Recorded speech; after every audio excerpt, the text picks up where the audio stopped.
Chapter 15. Maneuvers. Dorian looked up from a stack of stone tablets on the workshop table as she heard a tapping sound. It was so faint that she thought it might be the wind. Then she heard it again, louder this time. "Come in." The door creaked slowly open. She saw a shadow in the doorway, then recognized Panos. "Well, I've been waiting for you." Panos hesitated, looked down at his hands. "Not as long as I've waited." The words were forced, a confession. Then he stepped inside and peered at the rows of stone tablets. "Soon a new modern house of records will be built." His voice was stronger, and the words were spoken like a challenge. He watched her closely. "I know," she answered. "Do you?" Again he shifted his eyes as she met his gaze, and she realized that he was feeling self-conscious, maybe overwhelmed. "It will be needed," she added.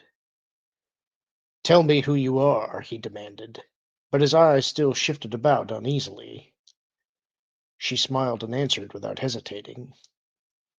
"Pythia, of course."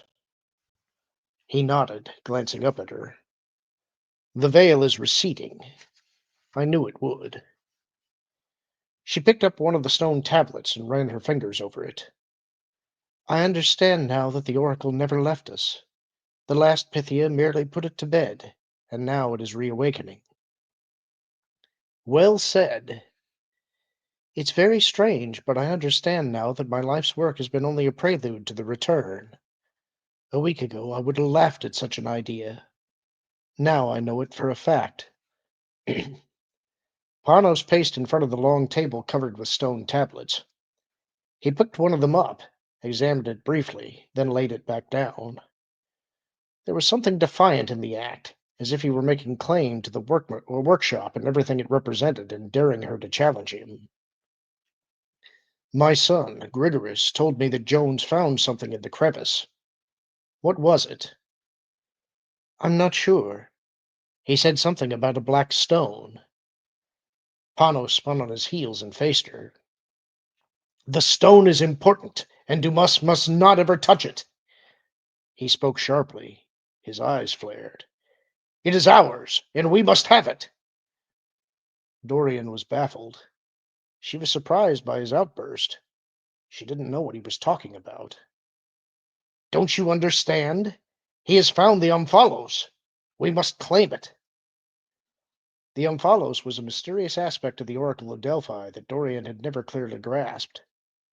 In legend, it was sometimes described as a stone that was as large as a room, other times as one that was small and portable, cone-shaped, like Jones had described. Sometimes even Delphi itself was called the Omphalos, the navel of the world. She'd always viewed it as more symbolic than real, more of a definition of Delphi than a relic that could be recovered. "How do you know it's the Omphalos?" "The oracle could not return without the Omphalos," he answered. "Why is that, Panos?" He frowned at her. "You still have much to remember. Pythia should know the great secret of Delphi." She smiled at him. "I am Pythia, but I am also Dorian Bellacamus, and I do not know everything that Pythia knows. Tell me about the Omphalos." Panos paused a moment. She had the distinct impression that he wasn't sure he should say anything. Then he made up his mind and spoke. "The secret is simple. The vapors only enhance what the Omphalos creates. The Omphalos is the power of Delphi." "Yes, simple." She made it sound like an interesting fact, nothing more. But in all her years of study and her work at Delphi, she had never heard such a thing. The Omphalos had always been nebulous, symbolic, never the power itself. "Does that mean the authority of Pythia can be taken beyond Delphi if we have the Omphalos?" "The navel of the world is wherever the Omphalos is." Dorian crossed her arms and leaned against the table. "Panos, I have so much to remember. Tell me more about the Omphalos. Where did it come from?" He pointed his index finger skyward. It was a gift from Apollo himself. She raised her eyes as if the gods inhabited the rafters. You mean the Omphalos fell from the sky and landed here at Delphi? He stared at the stone tablets on the table for well over a minute before answering. That is another secret. She waited expectantly for him to continue. I would like to answer yes, but the truth is that it fell elsewhere, and a messenger of Apollo brought it here, to the sacred place where the gases were rising from the ground. Probably a meteorite, Dorian thought. It made sense that such a stone would be worshipped, and the fact that it had not fallen right where the vapors were rising made it even more believable. She smiled confidently. We will get the Omphalos, but now the king is coming. Yes, and you must speak to him. He needs to understand who you are. He must accept it. She nodded solemnly. I know you will sway him. His words were gentle, soothing, but he was still uncomfortable in her presence, and stared at the table as he spoke. Yes, and I already sense what Pythia will say. He slowly shifted his gaze. His eyes gave him away. He was hoping she would give him a hint. I'll tell you what I already know, she began. Soon the world will recognize that the Oracle of Delphi is alive. All the world will look to the Oracle for hope, and the power of Greece will be magnified 100-fold. Panos smiled broadly. And Pythia will tell this to the king. Her eyes blinked rapidly. Yes, and more. She took the stonemason by the arm and led him to the door, all the while whispering, telling him far more than he had expected to hear. Panos sipped his retsina and listened to Dumas. It was early afternoon, and only a couple of other tables in the taverna were occupied. They were seated in the same booth where they had been the night Jones swaggered over to them the other night, and now the foreigner was on his mind again. The man was a problem, potentially a serious one. Dumas, unfortunately, didn't see it that way. A fat intellectual, all paunch and jowls, he was more committed to ideas than action. I don't know what Grigoris was thinking, but you've got to control him. He almost killed Jones. What's worse is that Bellicama suspects it was no accident. Dumas's double chin was shaking as he spoke. He reminded Panos of an overweight turkey. He wanted to tell him that he was spineless, that he'd failed to deal with Jones, but instead he acted surprised. How do you know that? Because she found me arguing with Grigoris in the stable. He actually pulled a knife on me so I wouldn't take her another rope. Panos poured himself another glass of Retsina from the bottle on the table. Did she see the knife or hear anything that was said? I don't think so. She was in a hurry, but she knew we were arguing. Panos cast a look of annoyance at the occupants of one of the other tables. They were foreigners, 3 men and a woman. They were talking loudly and spoke English. The woman in particular had an abrasive voice. He wished they would leave. They shouldn't be here, not in the taverna, not in Delphi, not now. There's something I don't understand. If the rope broke, why is Jones still alive? Dumas looked exasperated. He got lucky. Panos thought a moment. He knew he should tell Dumas that he would control Grigoris, but the truth was he was out of control. I will talk to my son. He should not have threatened you.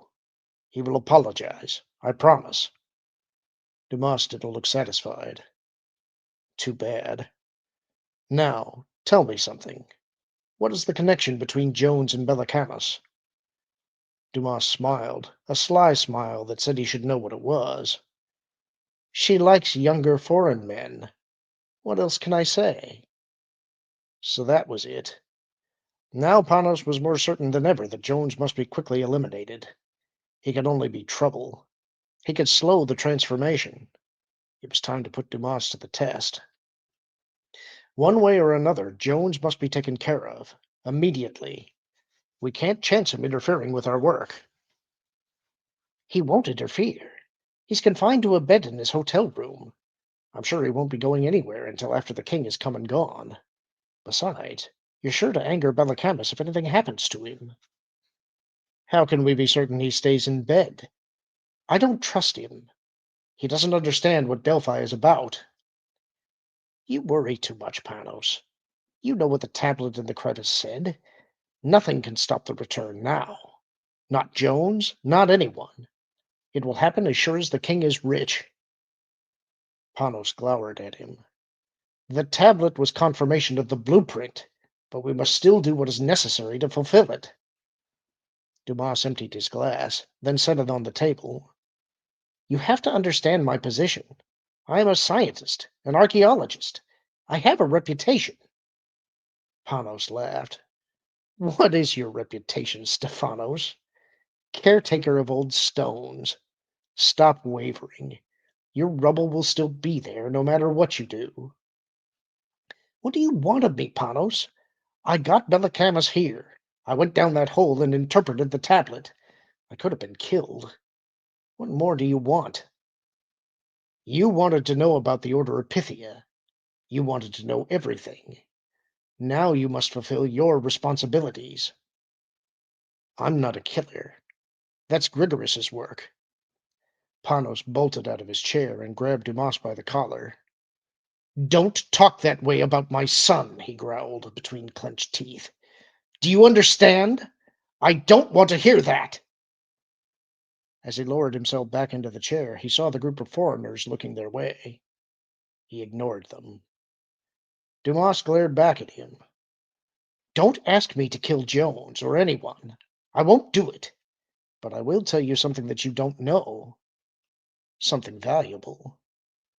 Panos stared sullenly at him. What is it? Dumas leaned over the table. I know precisely when the vapors will rise. There's a pattern, and unless things change, I can predict the time of the risings tomorrow, next month, and for years. Panos considered what he'd said. He was surprised that Dumas would know such a thing and made an effort to control his astonishment. Go ahead. Tell me. As Dumas spoke, Panos gazed over the archaeologist's shoulder at two uniformed men who had entered the taverna. They looked around and took a table. The taller of the two looked familiar. Panos concentrated on what Dumas was saying. That's good to know. 6 minutes is the key. His gaze shifted to the other table again. Now he remembered where he'd seen the man. Bellacamus had met him the morning he'd followed her from the house to the Roman agora. From the way they'd acted, he was sure they were close to each other. He remembered thinking that the officer was potential trouble, and now he knew he was right. We have another problem. He tilted his head towards the table. Dumas followed his glance. Military men, probably related to the king's trip. Panos could tell by Dumas's expression that he knew something more. Who is he, Stephanos? I've seen the one with her. Dumas looked back again as if he hadn't recognized the man. He leaned over the table again. Colonel Alexander Mandraki. Bellacamus has been seeing him off and on for years. Lovers. Panos frowned. What could she see in him? He's ugly. Dumas grinned. Power, of course. You should know that. A tight smile curled on Panos's lips as he sat back in his chair. A plan was taking form. We must turn him against Jones so that he does our work for us. Dumas glanced warily over his shoulder, making certain that Mandraki wasn't listening to them. That's a possibility. Then Bellacamus will be angry with him, which will also be to our advantage. But her allegiance is with Mandraki, Dumas said. She won't turn against him. Maybe not for long, but the shock of finding out who has killed her young lover's student will surely alienate her, at least temporarily, and all we need is a few hours. Dumas threaded his fingers and cracked his knuckles. 2 birds, 1 stone. You're clever, Panos. You should have been a politician. Panos looked over at the foreigners who were getting up from their table. When the transformation was complete, he would be a politician of sorts, a power broker for the world's leaders who would come to see him seeking access to Pythia, Oracle of Delphi. Let's not waste any more time, Stephanos. All right. I'll go tell him about Jones. No, I'll do it myself. You intellectuals have a hard time dealing with emotional matters. I want to make sure it gets done right. I want him angry so he acts. Panos pushed his chair away from the table and moved away without another word. Dumas watched as Panos leaned over Mandrake's table and said something to him. This should be interesting, he thought, and refilled his glass. The colonel nodded and turned to the other man at the table. The soldier abruptly stood and walked over to the bar. Mandrake motioned Panos to sit down and listened as the little man rested an elbow on the table and raised a hand to his mouth in a gesture of confidentiality. Dumas looked away as two of the foreigners from the other table left the taverna. He knew exactly what Panos thought about him. To rugged, earthy people like the stonemason, excessive weight was a sign of weakness. Panos saw him as a bumbling, overeducated guardian of the ruins. But that was fine. Just what he wanted. He knew that Panos envisioned himself as the new high priest of the Oracle, but he was a fool to think that Dorian Bellacamus would let him manipulate her. Bellacamus had her own agenda. Even if the vapors affected her as Panos said, she would not always be under their influence. Panos didn't know Bellacamus. He only knew of her. He didn't know the stories about her, which anyone in the archaeology faculties could tell him. Even the crazy one, who supposedly knew so much, didn't know anything of her private life. Dumas knew Bellacamus. He knew the stories, and knew they were true. Mandrake's face darkened and clouded over. The corners of his lips turned down. He rubbed his chin and nodded, then with a flick of his hand dismissed Panos as if he were chasing away a fly. Panos literally leapt to his feet and knocked over his chair. The colonel sneered and pointed to the door. Dumas clearly heard Mandrake's angry voice. Get out of my sight, Malacca! Panos quickly retreated. The colonel's companion moved back to the table and picked up the fallen chair. Mandrake waved a hand as if to say it was nothing, then motioned for the soldier to sit down. Malacca! Mandrake repeated loudly. Dumas laughed to himself. It felt good to see the leader of the Order of Pythia, who thought so much of himself and so little of him, called an asshole and dismissed like a servant who performed his duties poorly. If Bellacamus was a normal woman, she would act as Panos expected. She would shun her Colonel Alex if he killed Jones. But to Bellacamus, Jones was already a dead man. He was sure of it. Now everything was in his hands, Dumas thought. The colonel would never let Panos near Bellacamus long enough for him to lead her to the crevice, and if Panos failed, the blueprint would no longer be viable. The opportunity would be missed. Panos, his life work destroyed, would go back to Athens and his masonry work, and Dorian Bellacamus, the failed Pythia, would return to Paris and her teaching. But that wouldn't be the end of it. After all, the message he'd uncovered on the tablet before Bellacamus arrived had convinced him that Panos was on the right track. However, the inscription clearly had left open the matter of who would assume the duties of the new Pythia. Even the crazy one's old prophecy, which had mentioned the return of a Dorian, did not specify that she was the Oracle. In spite of what had happened at the crevice, he was certain she was not Pythia. She was ruthless and cunning, and those were definitely not traits of a good Pythia. Maybe the high priest was cunning, but Pythia was an innocent, an immaculate peasant woman transformed to a divination tool. When everyone left and he was alone and in charge of Delphi, he would quietly recover the black stone, the omphalos. Then he would test the young village girls, and maybe among them he would find the true Pythia. More and more he was feeling that it was his destiny, not Panos's, to nurture the new Pythia. He would be the interpreter, the priest, and the one who would present her to the world. The power would be his. And that's the end of the chapter. Hope you enjoyed it. Talk to you soon.